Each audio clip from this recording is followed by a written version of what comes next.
Gostaria de estar levando junto com a igreja uma oração. Aleluia. Vamos ter nossas mãos.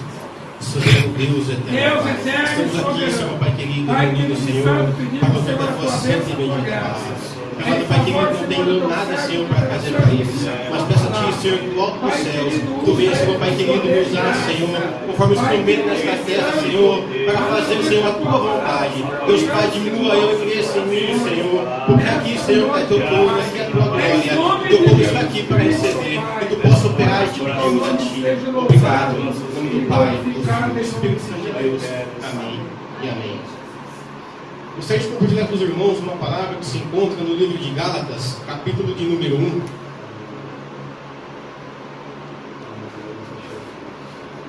Gálatas, capítulo de número 1. Deus me deu uma palavra, confesso para os irmãos que não, a palavra que Deus deu no meu coração, tinha algumas mensagens para compartilhar com a igreja, mas Deus me deu esta palavra.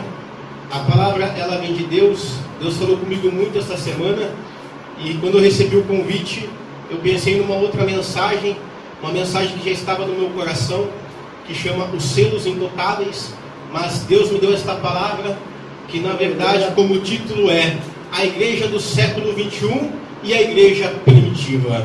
Deus me deu esta palavra. Não é uma palavra que vem levantar o ego humano, não é uma palavra na qual eu espero muito glória a Deus, mas é uma palavra na qual eu espero que Deus venha quebrantar cada coração, cada alma, e que Deus venha falar conforme a tua vontade. Todos se encontraram? Amém. A palavra do Senhor diz assim: Paulo, apóstolo, não da parte de homens, nem por intermédio de qualquer ser humano, mas por Jesus Cristo e por Deus Pai, que os ressuscitou dos mortos, e todos os irmãos que estão em minha companhia, a igreja da galáxia. A todos vós, graças e paz e parte de Deus nosso Pai e do nosso Senhor Jesus Cristo, que vos entregou voluntariamente pelos nossos pecados, a fim de nos resgatar deste atual e perverso sistema mundial, segundo a vontade de nosso Deus Pai, a quem seja toda a glória pelos séculos dos séculos. Amém. Estou chocado de que estejais vós desviando tão depressa daquele que vos chamou pela graça de Cristo, para seguirem outro evangelho, que na verdade não é evangelho. O que acontece é que algumas pessoas vos estão confundindo com o objetivo de corromper o evangelho de Cristo. Contudo, ainda que nós, ou mesmo um anjo do céu, vos anuncie um evangelho diferente do que já vos pregamos, seja considerado maldito. Conforme já vós reveleis, antes declaro, uma vez mais, qualquer pessoa que vos pregar um evangelho diferente daquele que já recebeste, seja amaldiçoado. Porventura, procuro eu agora o louvor dos homens ou a aprovação de Deus? Ou eu estou tentando apenas agradar as pessoas? Seja ainda estivesse buscando agradar a homens, não seria servo de Cristo. Todos podem ler o versículo 10 e diante, versículo 10. Porque precisando agora aos homens ou a Deus, ou procura agradar a homens, se ainda agradando aos homens, seria servo de Deus. Amém. A igreja pode se assentar. Aleluia. Quando eu estava meditando nesta palavra, quem me conhece por de costume, eu sempre gosto de pegar uma palavra, e quando eu prego é gostoso você ouvir as pessoas falar. Que palavra abençoada! As pessoas começar a glorificar o nome de Deus. É tão gratificante você ver o quanto Deus usa você para falar com as pessoas. Quando nós fazemos a obra de Deus e nós vemos isso refletir na vida do próximo, isso é maravilhoso.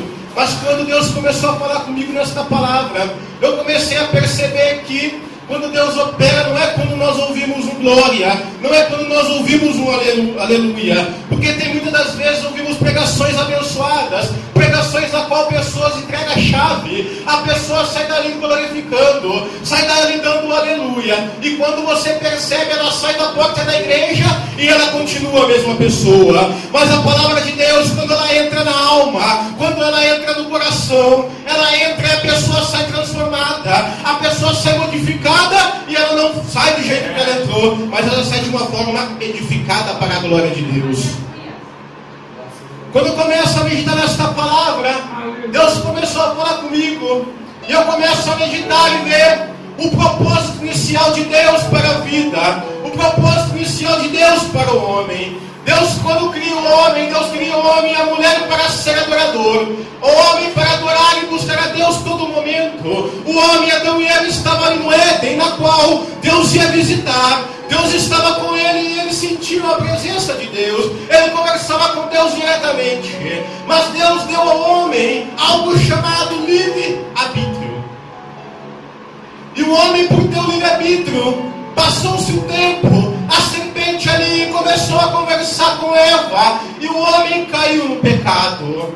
Então o homem se destitui ali da santidade, se destitui ali do Éden e vai para um mundo separado. Aquilo que era lindo, aquilo na qual não havia dor, aquilo na qual era maravilhoso, passou-se a ter sofrimento. E mediante a isso, a palavra de Deus nos diz que Deus só tinha duas saídas: ou Deus acabava com a raça humana, ou alguém morria pela raça humana. E Deus, pelo teu amor, pela tua misericórdia, Ele decidiu não acabar com a raça humana. Ele fez ali um propósito com Noé. Ele enviou ali o dilúvio, deu ali a estratégia para construir a arca, e Deus salvou a raça humana. Novamente se populou a terra e começou a crescer o homem. Mas a palavra de Deus diz que haveria um de nascer para pisar na cabeça da serpente. E esse um era necessário derramar do teu sangue para purificar e conceder ao homem a salvação divina, e que o plano de Deus viesse acontecer diante da raça humana. E a palavra de Deus nos mostra ali que nasce este um, chamado Jesus de Nazaré. Fico vendo eu o nascimento de Jesus.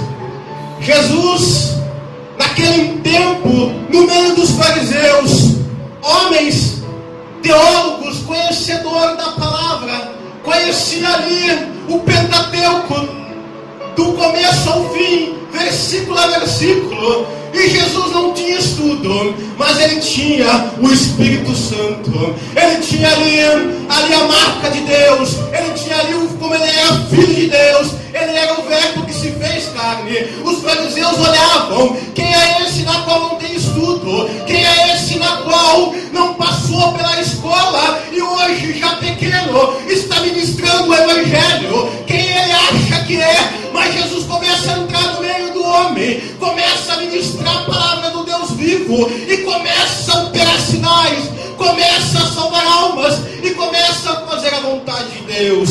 O homem começa a ver, e muitos começam a segui-los. Começo a ver hoje a igreja de Cristo enchendo, a igreja de Cristo lotando, pessoas na qual nem cabe dentro da igreja. Isto é muito lindo, isto é muito maravilhoso, ver conversões de almas. Só que infelizmente hoje, o que nós vemos na igreja, muitas das vezes é apenas uma igreja cheia, mas nem todos estão convertidos. O que eu vou pregar hoje, como eu falei, não é para massagear o ego do homem, é para transmitir aquilo que Deus colocou no meu coração. E se Deus mandou falar, eu vou falar. Deus, quando começa a fazer a obra, Jesus, a palavra de Deus diz que quando passa a tempestade, quando passa ali aquele momento na qual eles estão dentro do barco, Jesus chega a uma cidade, Tiberiade, e Jesus ali está no meio de um povo, e aquele povo estão com fome. E ali Jesus, ele olha ali para um dos discípulos, chamado Felipe. E Jesus, como já é Deus, ele sabia o que ia acontecer. Jesus olha para Felipe: Felipe, o que nós vamos fazer? E Felipe fala: Senhor, nem com 200 denários nós conseguiremos comprar um pouco de pão para sustentar este povo. Aí então, a palavra de de André, irmão de Simão Pedro, chega a Jesus e fala: Senhor, sei que é pouco, mas tem ali um menino, ele está com 5 pães e 2 peixinhos, uma cesta pequena. Jesus fala: pega lá aquela cesta, eu vou multiplicar, eu vou fazer um milagre aqui. Então Jesus vem ali, ele dá graça no meio daqueles 5 pães e 2 peixinhos. Aquela cesta vai e passa na mão dos discípulos, e aquele alimento que eram 5 pães e 2 peixinhos pequenos começa a alimentar toda a multidão, e Jesus começa a demonstrar a tua glória no meio do povo. Hoje na igreja atual, na igreja do século 21, muitos não contam mais com o milagre de Jesus, muitos não contam mais com a obra de Deus, começam a contar com a obra do homem, começam a contar com aquilo que o olho pode ver. Mas a igreja primitiva, ela olha para Cristo e sabe que Deus vai fazer um milagre no teu meio. A igreja primitiva, ela conta com Deus Altíssimo, ela conta com Deus que faz milagre aonde a porta está fechada. A igreja primitiva, ela está querendo viver nas portas fechadas, para que Deus abra as portas e mostre o teu milagre. Mas a igreja do século 21, ela quer viver tudo na vontade, com portas abertas. Um evangelho falso, um evangelho fácil. Mas o evangelho primitivo mostra que aqueles que são escolhidos têm que padecer, têm que sofrer, têm que fazer aquilo para a glória de Deus Pai. Então Jesus ali começa a fazer o teu milagre. Aqueles 5 pães e 2 peixinhos alimenta toda a multidão. E Jesus fala para os discípulos: assim que acabar, vai lá e recolha aquilo que sobrou. E a palavra de Deus diz que deu para encher 12 cestos. Deus, quando faz algo no meio do teu povo, Deus faz sobre medida, mas não para mim e para a tua vida, mas uma medida na qual transborda no meio do teu povo, e todos são abençoados, todos recebem da graça de Deus, todos recebem a plenitude de Deus, todos recebem aquilo que Deus tem para com as nossas vidas. E passado então aquele momento, a palavra de Deus diz que Jesus passou de uma margem para outra, porque naquele momento as pessoas já queriam pegar Jesus ali e levantar ele como rei. É incrível quando Deus começa a nos usar, quando Deus começa a nos abençoar. O homem quer nos elevar lá em cima. O homem olha com um olhar carnal, não olha com um olhar espiritual. Acha que, olha, esse é profeta, esse é escolhido, esse Deus está com ele. Mas se depara com alguém numa situação de Jó, fala: esse está em pecado, esse não está na presença de Deus. Quem disse que para Deus estar na nossa vida, a vida tem que estar perfeita? Para Deus estar na nossa vida, nós temos que estar em comunhão com Ele. E comunhão com Deus não quer dizer que nós vamos estar sempre num tempo perfeito. Nós vamos estar às vezes num tempo difícil, num tempo árduo. Mas esse tempo árduo, Deus vai exaltar depois para mostrar que Ele é Deus na tua vida. E então Jesus se afasta dos discípulos e dá uma fugidinha. A palavra de Deus nos diz que os discípulos pegaram um barco, foram atravessar de uma margem para outra e foram para Cafarnaum. Só que diante desta ida, Jesus foi ao encontro deles. Jesus começou a andar no mar e falou para eles: calma, sou eu, o mestre. E eles, vendo aquilo, ficaram maravilhados. E quando eles descem ali daquele barco, a multidão que estava da outra cidade procura o mestre e vê que ele não está lá, e vai atrás dele lá em Cafarnaum. Quando eles vão em Cafarnaum, encontram com o Senhor, e o Senhor Jesus está ali ministrando uma palavra. E quando Jesus começa a ministrar esta palavra, Jesus começa a falar assim: eu sou o pão da vida. Aquele que comer do meu pão, este jamais sentirá fome. Aquele que beber do meu sangue jamais terá sede. Eu sou o pão da vida. E os fariseus, ouvindo aquilo, eles olham e falam assim: quem é esse? Não é Jesus? Não é o carpinteiro que nasceu ali de Maria, filha de José? Como ele diz que ele é ali o pão da vida, que desceu do céu? E ali o povo falando: Senhor, lá atrás, no antepassado, com o teu povo Moisés, Deus desceu do alto o pão e alimentou o teu povo. E Jesus volta e torna a falar: aquele pão que eles comeram não é o pão da vida. Todos comeram e estão mortos. Mas o pão que eu der, este te dará a vida eterna. Aquele que comer deste pão jamais terá fome. Este que comer deste pão jamais terá fome. Então Jesus começa a ministrar. E ali começam a murmurar. Eita, papai, tá murmurando aqui. E Jesus, presenciando aquela murmuração daquele povo, ele pega e olha para o povo. Jesus fala com o povo: vocês acham que isso é escandalizar? E aquele povo: Senhor, é tão dura esta palavra, como podemos compreendê-la, Senhor? No século 21, muitos já não querem mais pregar a palavra de Deus conforme ela é. Querem pregar a palavra de prosperidade somente.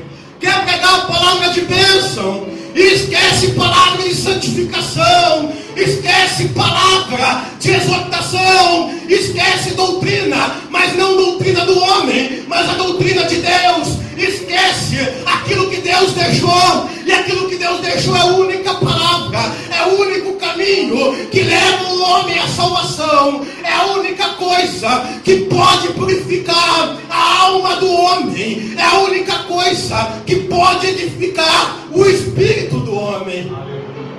E a igreja primitiva vivia muito esta palavra. Por isso que muitos eram apedrejados. Eles não gravavam DVD, não gravavam CD.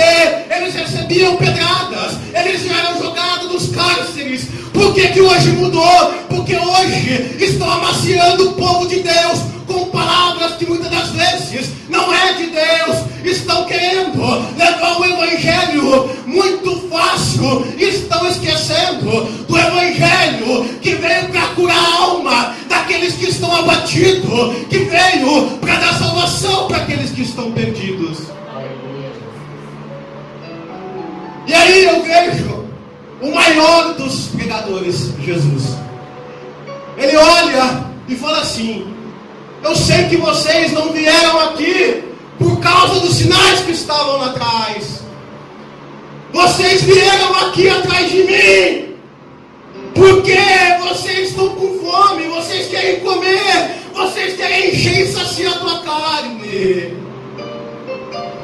Ah, Nagassubi, Agabassubi, Canta, eu peguei lá, Xalabalai, Agabassubi, canta lá.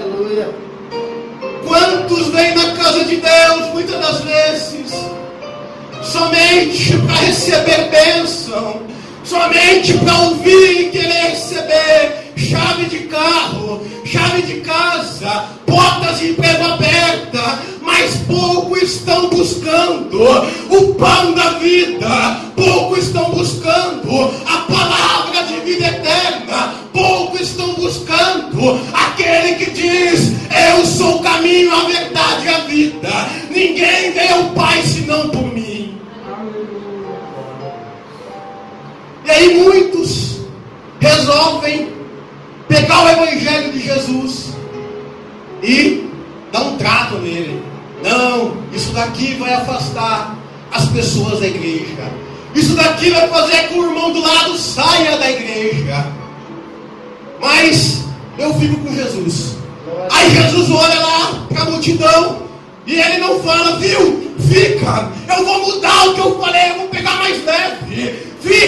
o que eu falei é pesado, mas eu vou fazer com que fique mais fácil para você me seguir. Jesus não, ele pega, olha para um dos 12, olha para Pedro e fala: Pedro, e tu vais também? Pedro olha e fala: Senhor. Pedro, cheio do Espírito Santo, vai ouvindo, ele olha para ele e fala: Mestre, para onde irei eu, se somente tu tem a palavra de vida eterna? Muitos querem mudar aquilo que Jesus deixou, mas aquele que seguiu o que Jesus não deixou, vai seguir um caminho na qual não vai conduzir a porta estreita, vai conduzir a porta larga, e quando chegar no dia, pode bater o pé e falar: Senhor, me enganaram. Jesus vai olhar e falar assim: você quis o caminho fácil, o caminho difícil eu deixei para você escolher, mas você foi para aquele lugar na qual a igreja, na qual a palavra era light, na qual não era só bênção, mas a palavra de Deus nos deixa bem claro que aquele que busca alimento para a carne, esse está buscando para a própria morte. Mas aquele que busca o alimento para a tua alma, ele busca o alimento para a vida eterna. As coisas com Deus, ela não está baseada no mundo carnal. Hoje, no século 21, nós vemos muitas igrejas na qual ela não conta muito mais com o milagre de Deus. Ela conta muito com números sentados no banco, porque este número vai causar dízimos a mais, vai causar oferta a mais. Mas a igreja primitiva, ela era como João, que quando ia ali batizar, ela pegava, chamava de víbora e batizava. Hoje temos medo de falar de um evangelho mais duro, com medo de machucar, mas a palavra de Deus diz que Deus, ele corrige quem ele ama, ele corrige porque ele ama, e se ele ama, é porque ele te escolheu para levar no céu com ele. Jesus, quando veio desta terra, por causa de amor a mim e a você, ele sofreu. Deus podia ter acabado com a raça humana, mas ele decidiu morrer e derramar um sangue puro, para que eu e você viesse ter a vida eterna. Quando eu olho na palavra de Deus, no tempo antigo, eu começo a meditar e vejo que muitas das coisas as pessoas pensavam em fazer porque era pecado. Hoje, tudo pode. Deus sabe de todas as coisas. Deus, ele permitiu. Mas é onde está o teu livre-arbítrio? Aonde está o caminho que Deus deixou nas tuas mãos para seguir? Deus nos deu um livre-arbítrio. Aí hoje, quando eu comecei a pensar em pegar isso, eu comecei a falar comigo, falar: Deus, quem sou eu? Mas Deus me deu e eu vou pegar. E eu começava a falar com Deus. Aí hoje é comum a gente ver pessoas vir para um púlpito, adorar a Deus, pregar, e a gente viver uma vida pecaminosa. Hoje é tolerável fornicação, é tolerável adultério, é tolerável tantas coisas que para Deus é abominável. A pessoa pratica, ela tem ali um pequeno banco, e muitas das vezes, se ela tiver um cargo alto, ela nem de banco fica e volta para o púlpito. Não, mas Deus está ali usando ele é o servo de Deus. Eu acredito, mas aí eu vou para a palavra de Deus. A palavra de Deus, ela nos diz que Deus não ouve pecador.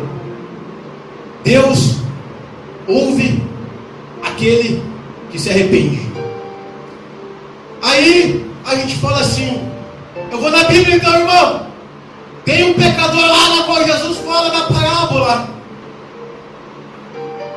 na qual fala do fariseu e fala do publicano. E nessa parábola Jesus fala assim que ele ouviu publicano. Mas o publicano, segundo a parábola, ele se arrependeu e entregou o teu coração para Jesus.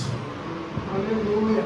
Ah, mas ali também Deus ouviu aqueles homens que estavam naquele barco junto com Jonas. Realmente ele ouviu. Mas aqueles homens, a palavra de Deus nos diz, lá em Romanos 2,4, que Deus ouve cada um de nós conforme o teu propósito. Ainda que estejamos em pecado, Deus ouve pela tua bondade. Glória a Deus. Então aqueles homens que estavam no barco com Jonas, aqueles homens começam a clamar, falar: Deus, não mate nós aqui por causa deste homem. Então Deus ouve o clamor ali, e aqueles homens jogam Jonas no mar. Então ali Deus faz na vida de Jonas o propósito. Deus ama o pecador, mas Deus não ama o pecado. Deus ama o pecador, mas Ele não ama o pecado. E o pecado é algo que cria entre o homem e Deus uma barreira. O pecado é algo que cria entre o homem e Deus uma barreira tão grande que esta barreira pode ser quebrada com o coração contrito com Deus, com o coração pedindo perdão, e Deus quebra esta barreira e novamente liga você e Deus. Hoje no século 21, esse problema. No século 21 vemos hoje as igrejas não estão muito mais pregando sobre pecado. Será que é porque nós não temos pecados mais? Será que é porque ninguém está errando mais? Ou será que é porque as igrejas hoje estão focadas mais nas coisas carnais do que nas coisas espirituais? Nós que estamos aqui nesta noite, o que Deus coloca no meu coração é que nós possamos cada vez mais nos tornar como uma igreja primitiva, querendo não agradar a vontade do homem, não querendo levantar o ego do homem, não querendo vir pregar aqui e ouvir glória, ouvir aleluia, mas você ouvir Deus de lá do alto do céu falando: filho, eu estou contente com aquilo que você está fazendo, porque aquilo que nós fazemos para Deus não tem como agradar o homem. Se você diz lá em Tiago que aquele que é amigo de Deus é inimigo do mundo, e aquele que é amigo do mundo é inimigo de Deus. Deus nos chamou para ser mais do que servos, mas Ele nos chamou para ser amigo. Existe uma parábola, ela não é da Bíblia, ela é uma parábola que ela veio da Grécia. E esta parábola fala de um pai e um filho. O pai tinha ali um burrinho, e ele queria pegar esse burrinho e chamou o filho para ir até o mercado para vender. Então o pai vai lá, pega o burrinho, pega o filho e vai encaminhada. Nossa, que pai você é, coloca teu filho lá no jumentinho. Aí o pai olha, pega o filho e põe ele no jumentinho.